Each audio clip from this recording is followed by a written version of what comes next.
সন্দেশখালীর মা বোনদের অসম্মান করা হয়েছে, সেজন্য দুঃখিত। বসিরহাটের সভামঞ্চ থেকে বললেন মমতা বন্দ্যোপাধ্যায়, যারা বিজেপিতে চলে গিয়েছে তারা এমনটা ঘটিয়েছে।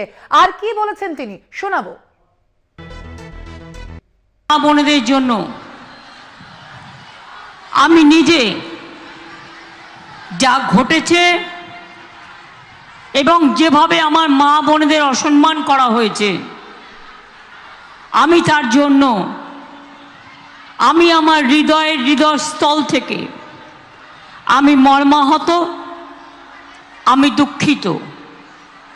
মা বোনেদের নিয়ে অসম্মানের খেলা আর কেউ যেন না খেলে, এটা মাথায় রাখতে হবে।